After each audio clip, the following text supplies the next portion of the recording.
Hey everybody, this is Jim, your host of Simple Christianity. Today we're going to be doing episode 7. We're going to talk about the reliability of oral tradition.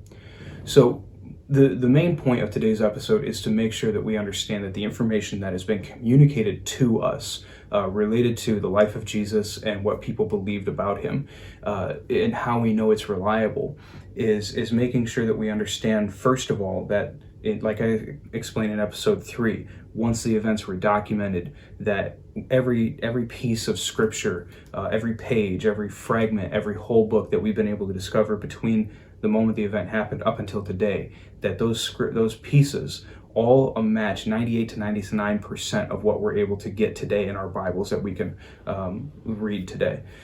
And that 1 to 2% difference affects no Christian doctrine. So we can confidently say that what we have written down today has been transmitted accurately throughout the ages. Okay, and that's great news. However, there is one issue that does present some pause, and I think rightfully so, for people who want to think that the information that we're seeing and getting a hold of today was accurately transmitted to us. Okay, a couple facts that we need to keep in mind. Jesus lived and died at around 30 to 33 AD. Okay, somewhere in that area is when we're pretty sure he died. Mark, the earliest gospel, was written somewhere between 66 to 74 AD. So you're talking about at minimum a 33-year gap between the event and the first account was being written down, detailing the life history of Jesus. So 33 years, big gap. How do we know that the information in those 3 decades plus has been accurately communicated to us today? It's a good question, good objection. We're going to dive into that today. The first thing that gets said about how oral tradition works and why you can't trust it is, it's just a big game of telephone. If you're not familiar with the game of telephone, it's when you have a long line of people, and person number 1 is tasked with coming up with some word or phrase. They whisper it into the ear of person number 2. Person number 2 turns around, whispers it in ear of number 3, and so on and so forth. And when you get down to person number 20, 30, 40, or whatever, they should be able to turn up, stand and yell down to person number 1, "You said this," and person number 1 should be able to say, "Yep, that's exactly what I said." Well, if your childhood is anything like mine, then I highly doubt that you ever played a game where somebody didn't put some kind of twist or spin on what person number 1 said. Whether it was because they couldn't resist the temptation of just throwing their own spin on it and getting a yuck out of it later, or if it was just that people were not good at hearing information and repeating it exactly as they heard it. But eventually you would see in almost every case, like I said, every time I can remember playing the game, person number 1 never heard what they say come out at the end. Okay, and that's a bad analogy, honestly, to use when we're talking about why oral tradition is or is not reliable.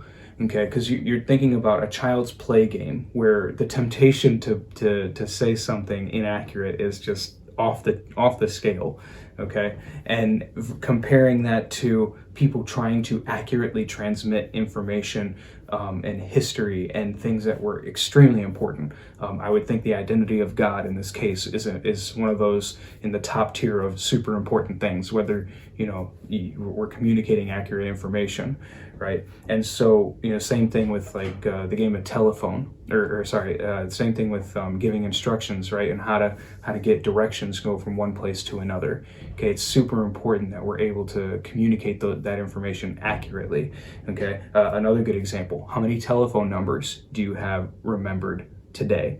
Okay, if you're like me, then you have probably a handful. Off the top of my head, I'm thinking I could rattle off mine, my wife, I think both my parents, hopefully my work number. I've got at least a solid 5 memorized. Okay, but I would be very uneasy to try to give you any more than that, at least telephone numbers that are still being used today. So to say that today my ability to remember telephone numbers is very high is not that impressive. But if you rewind 20 years, so people who are, I would say, at least in your late 20s or older, you can all relate with this and identify with this. Rewind 20 years, how many numbers did you have memorized? And that number for me at least shot up, triple at least the number of phone numbers that I had memorized. Okay, it was just a fact of life. You needed to be able to remember numbers. I had my parents' work numbers, both of them. I had my school number. I had time and temperature. I had my home phone number. I had several of my best friends.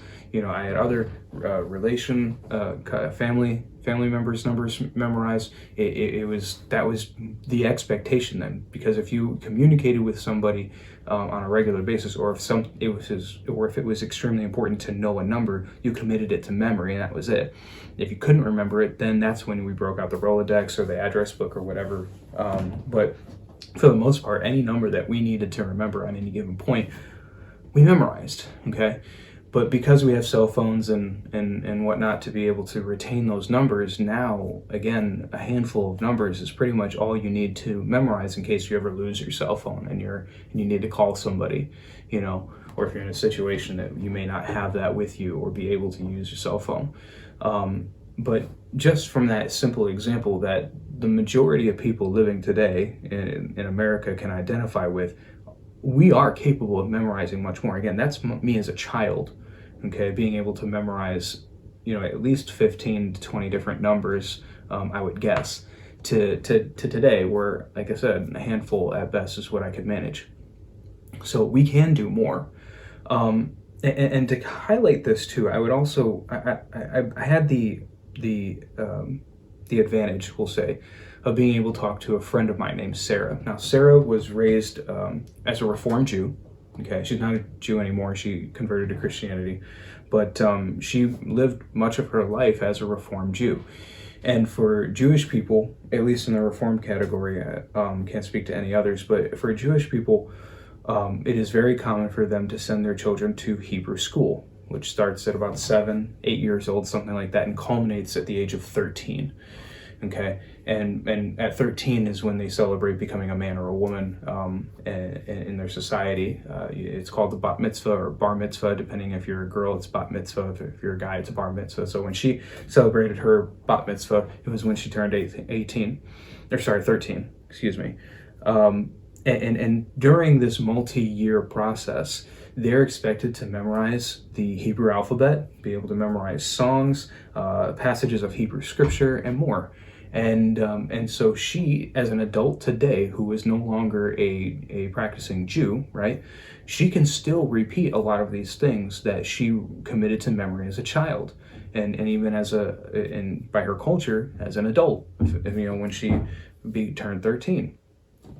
We would call that maybe, a youth of some sort, right? But even at that, to today, even though it's been many years since she's had to worry about recalling these things, it's still in her head. So if it's important, we're able to memorize quite a great deal. And this isn't talking about an ancient Hebrew custom for ancient Hebrews only. We're talking about people who live and we talk to and interact with today. Sarah's in her mid-20s, okay, and she's able to recall these things that she memorized no later than 10 years ago, okay. So our minds are capable of doing more, and in fact, there's one tool that they use frequently in her Hebrew school that I think is going to make for a good illustration here, and I have a challenge for you regarding this, and that's to memorize this. Now, if I gave you one day to be able to memorize what you just saw, could you do it? Some of you guys may be thinking, there's no way. There's no way I could remember all that. I don't know what the heck that was, or, maybe you didn't recognize it. That's fine, but I don't know what the heck that was. There's no way I could memorize that in a day. Well, I think you can. I actually think that's more than likely you could have just about all of that memorized in a day. And maybe not much more than that if you absolutely needed to. For those of you who may not have caught that or read closely enough, you may already have that memorized. So if you're a fan of old rap music, and it stinks to say that I have to say that now, but if you're a fan of rap music from the 90s and early 2000s, then you may have recalled or recognized what I just put up there as being the lyrics to Eminem's Without Me. Okay, it's a song from one of his most successful albums that he ever made, one of the top few songs from that album. And I think that if you really put your mind to it, you could probably have that song memorized in a day. Okay, And of course we think, oh, well, it's a song, that's different. Well, that is one of the teaching tools that Hebrews use, or Jewish people use in Hebrew school, and how the ancient Hebrews would have used to be able to memorize things. In fact, historical analysis suggests that no less than 6 months after the events of Jesus' death, burial, resurrection, and ascension, that there was already some type of a song that people were reciting and repeating on a regular basis to help people to memorize. There was already an oral tradition that soon after the event. Okay, and this is something that would be used all the time in Hebrew school. In fact, when it comes to self-correction and self-regulation in society, we're very used to this as well. So to say that all society would have corrected itself if there were points of information that weren't correct, and for someone to go, yeah, okay. Well, think about this. It doesn't have to be Eminem. I'm sure we've got plenty of artists that you like to listen to across many potentially different genres. But, if you're in a circle of friends where you guys all enjoy the same taste in music, and you guys are singing a song and somebody sings the wrong lyrics, I think we've all either been on the receiving end of it or been ones ourselves to turn around and correct those people to say, hey, that's not the lyrics, it goes like this. And then oh, that's right. Or, oh, really? I never thought about that. And even if in the most heated debates, the solution, right? Google, or if you're old school like I was, then you pull out your CD case and you pull out the lyrics. They'd unfold here and you're like, oh, yep, you're right. Yeah, the lyrics do say that. Okay, so we had a way to be able to correct that. But rarely, at least in my experiences, did it come down to checking the lyrics from the CD case or going on Google, right? Because we were able to turn around and say, no, Jim, that's wrong. The lyrics are this. Friend number one says that. And I'm saying, I don't think so. I think it says this. Well, friend number two chimes in and goes, no, Jim, you're wrong. It's this, just like friend number one said. Okay, I guess you're right. And we would go by that. And again, eventually, you look up the lyrics, or you're exposed to them, or you find them somewhere. You meet enough people that say, yeah, it was like this, and Jim finds out he was just wrong, because enough people have been able to confirm and say, no, it said this. And very similar things would happen in ancient society, especially, like I said, when you're talking about topics and things that are extremely important to get the details right. So we're used to that, and we do that. So from the alphabet to the Pledge of Allegiance to Mary Had a Little Lamb, we are extremely well versed in using song, pacing, and verse to be able to help us to remember things. We've done it all the time. In fact, if you're one of the people like me, then sometimes you actually need to sing the alphabet to remember where a letter was positioned within the alphabet, and you can't just recall it offhand. What comes next after the letter L? L-M-N-O, yep, there we go. So, I do that all the time. And so I'm sure I'm not alone with that. In fact, I hope I'm not. But bottom line is our memory is a lot better than we give ourselves credit for. And if it wasn't for literacy rates being what they are today throughout most of the world, and especially in the westernized countries, we would be depending on our memory a lot more, just like they would have. In fact, Plato once wrote that the sophist Hippias of Elis was able to repeat 50 names after hearing them only once. And when I first read that, I was like extremely embarrassed. I'm like, man, I struggle to remember the name of the guy that I just met 5 minutes ago. And there's apparently a guy that thousands of years ago was able to remember 50 names after hearing them one time and be able to rattle them back off. It's like, man, that stinks. How far has our memory gone? Maybe not everybody back then was able to do 50 names, but it's possible. The human mind can do these amazing things. And so what's important to know, though, and to keep in account, is that around Jesus' time, there was about a 12% literacy rate in the entire world, okay? And now in the Roman Empire, that rate was a little bit higher, but not remarkably so. But that further highlights the importance of being able to hear and then retransmit a message or information once you've heard it, because these people could not write these notes down by and large. Okay, and most people had to depend on being able to pay attention to what they're hearing and remember it exactly how they heard it, and being able to turn around and tell someone else if that was information worth repeating or at least worth remembering. So obviously some kind of literacy rate, though, contrasting that, some kind of literacy rate was present Okay, and Christianity, early Christianity, does owe its existence to that some type of literacy rate, because obviously everything was written down at some point. Okay, you have Paul authoring about a third of the entire New Testament. Okay, but there's an average about 1 in 3 or 1 in 4 men in the Roman Empire, I think it was about 30%, would have been literate. And it was a little bit lower for women.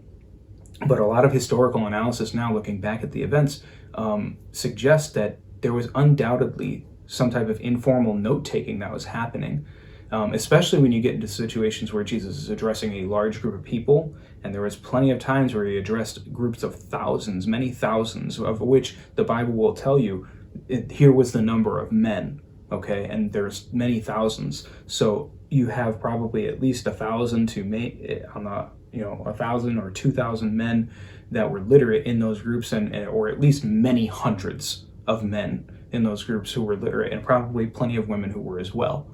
Okay, and so you have these people who are literate, and they have the advantage of being able to hear something, write it down, so that way they can remember it for later. Okay, undoubtedly that happened, and a historical analysis is suggesting that is more than likely to have occurred.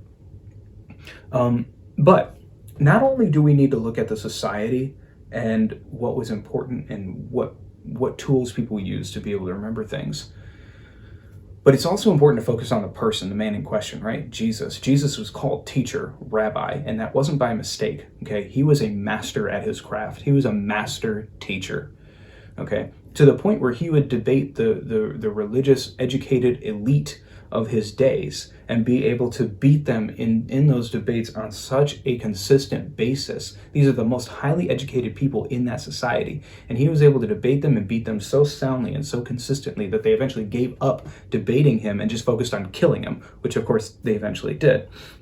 But Jesus used many teaching devices such as parables, metaphors, similes, proverbs, riddles, parabolic actions, and more. And what I suspect was probably his most potent tool with teaching was one that I employed myself. Now, I'm a martial artist. I've been in the martial arts for over 20 years. Okay, I started at the age of 9, got my black belt before I was 15, and I was teaching right around that time up until recently. And so I have about 15 years of experience in teaching. And one thing that you need to do to be a decent teacher, to be able to make sure that your students remember what you need them to remember, is to be able to repeat things, and not just to repeat things, but repeat them over and over and over, exactly the same way, repeatedly, over and over and over, and stay consistent, so that way it gets ingrained in their head and it becomes just reflexive that these things come back to their memory. Whether physical or auditory, there are things that you need to be able to repeat over and over and over and do it identically the exact same time and time again. To this day, I can tell you, in order to do a roundhouse instep kick or a roundhouse kick, depending on how you were first exposed to that particular term, roundhouse instep kick was me. In order to do a roundhouse instep kick, you need to turn your shoulders and waist to the side. You need to lean or raise your knee up to the side. You need to kick your foot out and back to the side, and then put your foot down. And we would repeat that instruction over and over and over and over to the kids, to the point it was ingrained in their heads. They were doing it physically and they could remember it. Repetition is undoubtedly one of the biggest tools that was in Jesus's toolbox that he would use for teaching people and getting them to remember things. So when you look at the society, a society in a time, very low literacy rate, so people depended on their memory to be able to recall things and discuss things, because they couldn't write it down, and they couldn't read it even if somebody did write it down. Low literacy rate forced people to depend on their memory. Our capacity is far greater than what we give ourselves credit for. Most people living today can remember a time when they were able to remember many more phone numbers than undoubtedly they remember today. And you also think about the person in question. You're not talking about just some average guy who people just happen to recall things that he said. You're talking about a master teacher who spent 3.5 years with a dozen guys, and sometimes many more than that, following him, learning from him, trying to take in everything that they could and commit his teachings to memory, because they thought he was somebody that was worth studying under. You have someone of that caliber teaching at such a high degree to the point where all of the educated elite could not stand up to his ability to know and repeat things in a way that would make sure that it trounced what they were saying. You have somebody who is at that level teaching in a society back then who put such a high importance on remembering things, like my friend Sarah, who grew up as a Reformed Jew. Okay, the practices that she had as a child didn't just come recently. Those are passed down over thousands of years in Jewish culture. Add on top of that a low literacy rate that would have forced people to remember things. And even setting all that aside, again, historical analysis suggests there was note taking being done anyways, just not in a formal sense of a letter or a book. Put all those things together, I think we can safely and comfortably say that the information from the point of the event to when they were written down have been accurately transmitted, and they can be trusted. And again, from the point they were written down all the way up to today, all those writings have been accurate and extremely consistent to a degree that no other ancient work can boast. So we can trust the information as it's been delivered to us, and I hope that helps you. Hope you guys had a good time listening to this episode. Don't forget to like, comment, and share this episode. Most importantly, subscribe to the channel, okay? Hope you guys enjoyed today's episode. We'll be coming back to you next time where we're talking about what non-Christians wrote about Jesus. God bless.